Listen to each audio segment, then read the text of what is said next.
Buenas noches, queridos hermanos. Qué bueno es poder reunirnos nuevamente para alabar a nuestro Dios, escuchar su mensaje, presentar nuestras peticiones y fortalecer nuestro espíritu. El mensaje de hoy está basado en el último verso del Salmo 42 y se titula Victoria en el Espíritu. El Salmo 42 es una hermosa composición en que el salmista derrama su alma delante de Dios. Siempre pensé que este salmo fue escrito por David, por la profunda devoción que encierran sus palabras, pero no es así. El Salmo 42 fue escrito por los hijos de Coré. Conozcamos un poco sobre la vida de Coré y sus descendientes. Coré fue un levita que se rebeló contra Moisés y Aarón en el desierto. Esa rebelión le costó la vida, no solo a Coré, sino también a sus seguidores y a las familias de sus seguidores. El castigo que Coré y sus aliados recibieron fue impactante y aterrador, pues en presencia de todo el pueblo, en presencia de toda la congregación, la tierra se los tragó junto con sus familias y todas sus pertenencias.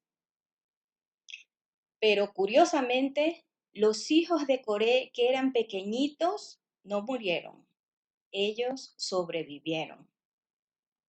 Sin embargo, los descendientes de Coré llevaron sobre sus hombros el peso del pecado de su padre por casi 500 años, siendo marginados en medio de su pueblo y excluidos de la presencia divina. La vergüenza, el dolor y el sufrimiento marcaron a los hijos de Coré durante mucho tiempo, pero eso no los alejó de Dios, todo lo contrario. Estos varones se aferraron al Señor con todas sus fuerzas y le fueron fieles, manteniéndose puros y apartados de los pecados de Coré, su padre terrenal. No podían servir a Dios en su santuario, pero desde afuera le alabaron y se consagraron, llegando a convertirse en expertos músicos y cantores. La alabanza que tributaron estos hombres agradó al Señor. ¿Por qué? Porque era voluntaria. Nadie los obligaba. Era espontánea, fluía naturalmente desde su interior y era sincera, ya que brotaba de lo más profundo de su corazón. Esa alabanza no pasaba desapercibida, pues encendía una verdadera fiesta en honor al Santo de Israel. Con gran júbilo recibían a los peregrinos que llegaban a Jerusalén y los acompañaban hasta las puertas del templo, entonando alegres alabanzas. En tiempos de guerra, los hijos de Coré marcharon al frente de las tropas de Israel, alabando a Dios con inmensa alegría y suplicando su protección. Esa alabanza atraía el favor de Dios sobre su pueblo, concediéndoles victorias asombrosas en los campos de batalla. Sobre la casa del Señor, los hijos de Coré escribieron en el Salmo 84, mis hermanos. Dice, cuán amables son tus moradas, oh Jehová de los ejércitos. Anhela mi alma y aún ardientemente desea los atrios de Jehová. Mi corazón y mi carne cantan al Dios vivo. Aún el gorrión haya casa y la golondrina nido para sí donde ponga sus polluelos cerca de tus altares, oh Jehová de los ejércitos, Rey mío y Dios mío. Bienaventurados los que habitan en tu casa, perpetuamente te alabarán. Y más abajo en el verso 10 dice, porque mejor es un día en tus atrios que 1000 fuera de ellos. Escogería antes estar a la puerta de la casa de mi Dios que habitar en las moradas de maldad. Qué linda palabra, qué gran amor que demuestran estos varones para con la casa del Señor. Hoy que por la emergencia sanitaria estamos alejados de los atrios del Señor, ¿cuántos de sus hijos sienten ese anhelo ferviente por regresar allá? ¿Cuántos anhelan ardientemente la casa del Señor? ¿Cuántos aportan para su sustento con los diezmos y con las ofrendas? Amar la casa del Señor como los hijos de Coré es también amarnos a nosotros mismos. Porque solo en este lugar, mis hermanos, encontramos alimento, abrigo y consuelo para nuestras almas. El cine, la playa, los centros comerciales no edifican nuestras vidas, no predican a los perdidos, no bendicen a nuestros hijos, no interceden por nuestra nación. Y lamentablemente, muchas iglesias han tenido que entregar los lugares de reunión y han parado sus actividades por falta de recursos, por falta de ingresos. Y eso no es nada bueno, mis hermanos. Así que le invito a orar y a aportar para que nuestra iglesia siga bendiciendo vidas y siga tributando honor al Dios de nuestra salvación. Amén. Amén. Ya en tiempos del rey David, los hijos de Coré fueron restituidos al servicio en el santuario, llegando a ser directores del coro y destacados salmistas y adoradores.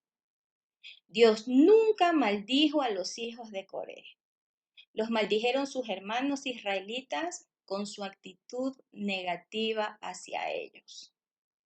Pero esos valientes hombres lograron su restauración siendo fieles a aquel que los salvó. El libro de los Salmos nos muestra con absoluta precisión la manera correcta en que debemos alabar a Dios.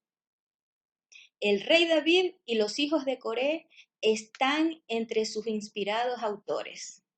Y se cree que David perfeccionó su alabanza influenciado por los hijos de Coré. Algunos estudiosos, algunos expertos, conocedores de las más a profundidad de las Sagradas Escrituras, consideran que los salmos de los hijos de Coré son los más hermosos. Y es muy probable que así sea, pues el Señor Jesús dijo que la mejor alabanza, la más excelente de todas, sale de la boca de los niños y de los que maman. Con esto se refería a la alabanza de los más jóvenes y a la alabanza de los que nacen de nuevo.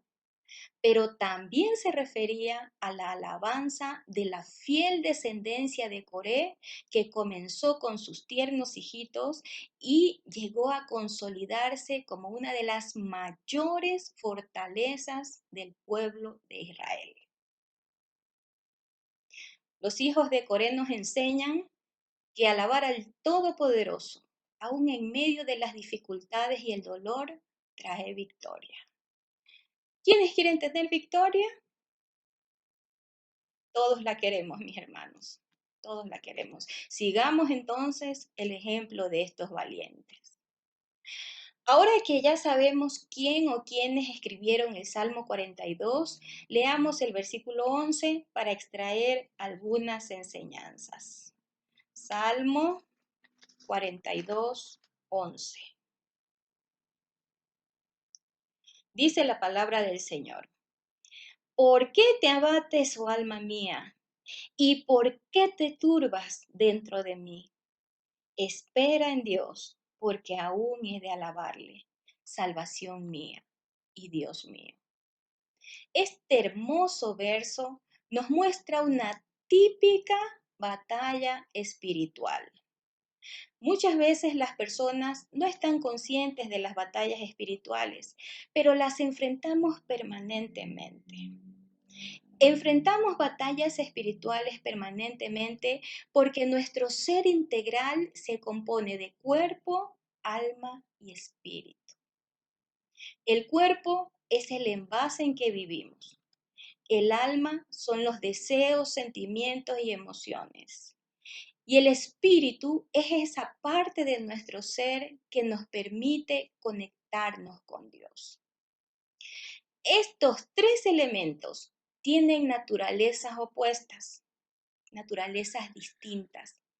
El cuerpo y el alma son débiles porque se inclinan hacia el pecado, mientras que nuestro espíritu es poderoso en la medida en que se alimenta de Dios.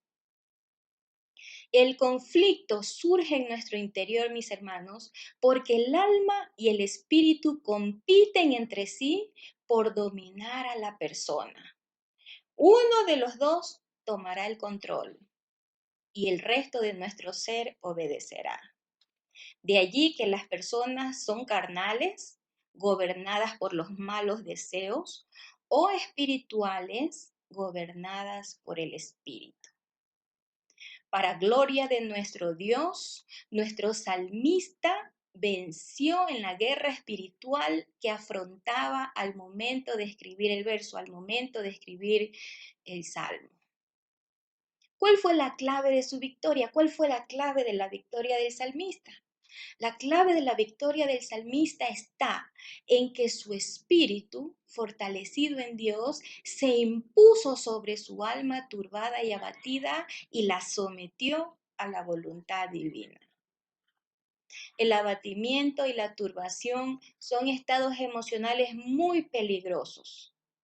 Individual o conjuntamente llevan a la depresión y la depresión es vía directa a la destrucción. El salmista cometió un error al permitirse llegar hasta ese punto. Muchas personas no logran superar la depresión y terminan dañándose a sí mismos y a quienes los rodean. En tiempos de mi adolescencia, conocí a un joven que tenía una vida casi perfecta y un futuro realmente prometedor. Pertenecía a una hermosa familia, era guapo, inteligente y solvente económicamente. Pero un día tomó una fatal decisión, se quitó la vida. Nunca se supo a ciencia cierta por qué lo hizo, pero se comentó que cayó en depresión porque le diagnosticaron una enfermedad que ni siquiera era mortal. La prematura muerte de ese joven es algo que no debió ocurrir como ocurrió y que pudo evitarse con conocimiento y aplicación de la palabra de Dios. Debemos cuidarnos de la depresión, mis hermanos, y estar pendientes de todos nuestros amados y de quienes nos rodean. Ante el menor síntoma de abatimiento, turbación o depresión, tenemos que aferrarnos más al Todopoderoso. Debemos llenarnos de sus promesas, de su palabra y de su presencia. Y si es necesario, pues también debemos buscar consejería y apoyo en personas sabias. Siempre habrá alguien dispuesto a escucharnos, sostenernos y ayudarnos en el proceso. Nosotros, por ejemplo, los líderes de esta iglesia, estamos para servirle. Afortunadamente, el salmista escogió la vida y la vida, mis hermanos, está en Dios. Cuando hacemos que nuestro espíritu se conecte con el Espíritu de Dios, recibimos vida, poder y libertad. El apóstol Pablo habló sobre este asunto en Romanos 8:13. Si me acompañan. Romanos 8:13. Por cuestión de tiempo me adelanto. Dice, porque si viven conforme a la carne, morirán. Mas si por el Espíritu hacen morir las obras de la carne, vivirán. La palabra de Dios, queridos hermanos, es un baúl infinito de tesoros. En este solo versículo que leímos hay muchas enseñanzas. Veamos tres de ellas. La primera enseñanza es que los únicos y absolutos responsables de nuestra situación emocional y espiritual somos nosotros mismos. No culpemos a Dios, a las circunstancias ni a nuestros enemigos. Los responsables de nuestra paz interior y de nuestro destino eterno somos cada uno de nosotros. En las dos preguntas iniciales, el salmista le dice a su alma que es ella la que se hace daño y no menciona ningún otro culpable. ¿Por qué te abates, oh alma mía? Le reprocha. ¿Y por qué te turbas dentro de mí? Nuestra situación interna proviene de una decisión personal. Así que si estamos atravesando pruebas, dejemos de sentir lástima de nosotros mismos y decidámonos a actuar. La segunda enseñanza extraída del versículo que leímos es que en medio de las dificultades nunca estaremos solos. El alma del salmista estaba turbada y abatida, derribada, confundida, fuera de combate. ¿Tenía motivos para estar así? ¿Qué opina usted? Sí, el salmista tenía problemas. Sus enemigos lo oprimían, sentía que Dios lo había abandonado, etcétera, etcétera. Pero el alma angustiada del salmista tenía muchos más motivos para seguir confiando en Dios que para echarse a morir. El espíritu lo sabía, por eso estaba decidido a perseverar y tomando el control de la situación, el espíritu ordenó esperar en Dios y seguirle alabando. Espera en Dios, dijo el espíritu, porque aún he de alabarle. Un predicador dijo una vez, si usted no tiene problemas, es porque el diablo lo tiene justo donde lo quiere tener. Todo creyente debe saber que enfrentará tormentas y adversidades, porque el reino de los cielos sufre violencia y solo los valientes lo arrebatan. Pero el Dios que abrió el mar para que su pueblo cruzara, el Dios que abrió los cielos para que alimento lloviera, el Dios que abrió la peña para que agua fluyera, el Dios que dio a su Hijo para que su pueblo viviera, es el mismo Dios que ha prometido que no nos dejará ni nos desamparará. El otro día, hace poco, se me perdió una llave, mis hermanos. La busqué por todos lados y no la encontraba. ¿Qué problema? Llegué a ofuscarme porque realmente necesitaba esa llave. Hasta que por fin me di cuenta que la había puesto en un bolsillito de la blusa que tenía puesta. Así ocurre con las personas. Cuando necesitamos ayuda, generalmente buscamos donde no debemos buscar, sin saber que esa ayuda, mis hermanos, está en nosotros mismos. Toda persona tiene la capacidad de conectarse con Dios y lograr la victoria a través de su espíritu. Pero no todos aprovechan esa oportunidad y terminan muriendo en sus delitos y pecados. Conectemos nuestro espíritu al Espíritu de Dios. Hay victoria en el Espíritu, hermanos. Vivamos en el Espíritu. La tercera enseñanza de este versículo es que hay propósito en el sufrimiento. En medio de las pruebas y sufrimientos, la mayoría dice, ¿por qué? ¿Por qué? Y pocos dicen, ¿para qué? ¿Para qué? Hay propósito en el sufrimiento, mis hermanos. ¿Cuál es ese propósito? Segunda de Timoteo 2, del 11 al 12, nos dice ese propósito. Segunda de Timoteo 2, del 11 al 12, dice, palabra fiel es esta. Si somos muertos con Él, también viviremos con Él. Si sufrimos, también reinaremos con Él. Esta es la promesa para los sufridores, que reinaremos con Jesucristo. Pero los sufridores por Cristo, mis hermanos, no por otras cosas.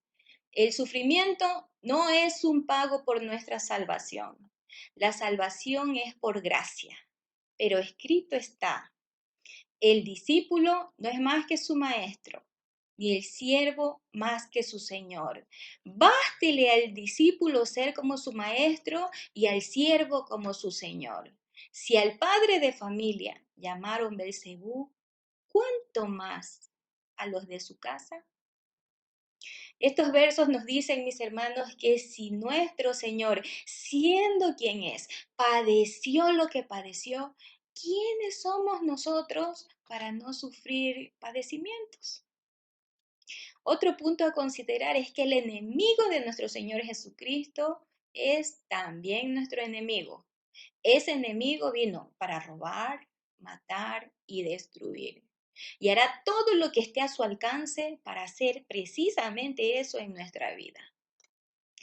Entonces, en medio de las pruebas, no debemos quejarnos, deprimirnos ni desanimarnos. En medio de las pruebas debemos tener paciencia y alegrarnos, porque detrás de ellas hay un propósito de infinita bendición para nuestra vida. Ahora le digo una cosa, si usted cree que yo soy experta en buscar el propósito de Dios en medio de la prueba, permítame informarle que está muy equivocado. De hecho, profundicé en este versículo porque me sentía como el salmista, turbada y abatida. Pero una de las razones por las que obedezco el llamado a compartir la palabra de Dios es que la primera en ser ministrada soy yo. Así que si usted se siente abatido o turbado, sepa que no es el único que ha pasado por eso.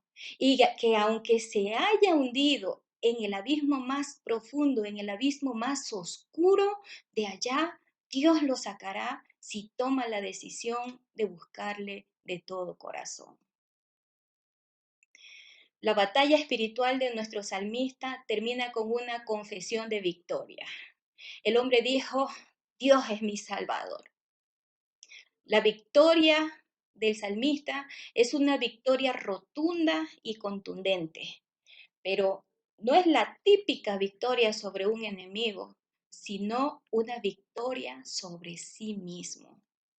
Las victorias sobre nosotros mismos son las más importantes, mis hermanos, porque cuando nos vencemos a nosotros mismos, estamos listos para vencer al mundo.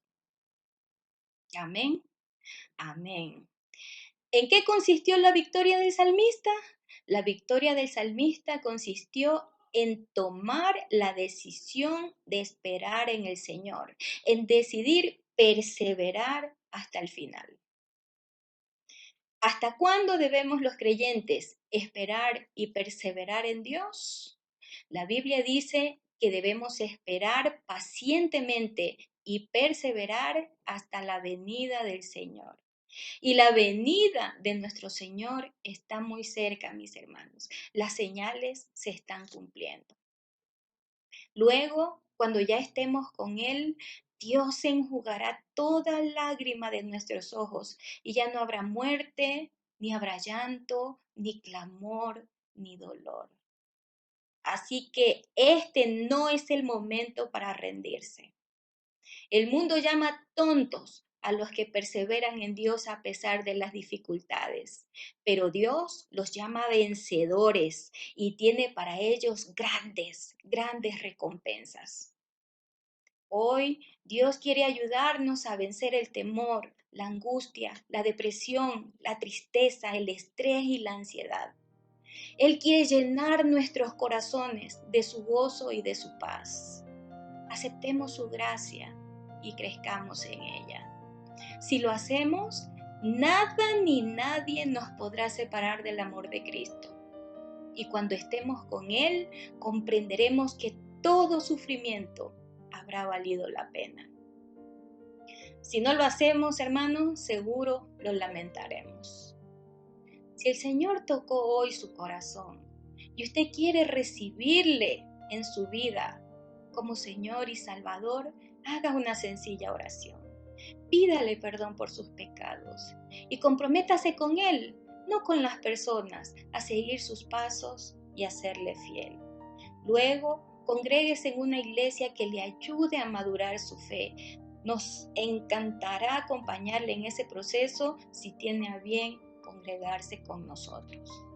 Si usted, en cambio, ya es creyente, el Señor le invita a ir de gloria en gloria y de victoria en victoria, llenándose de su Santo Espíritu. Que el Señor les bendiga.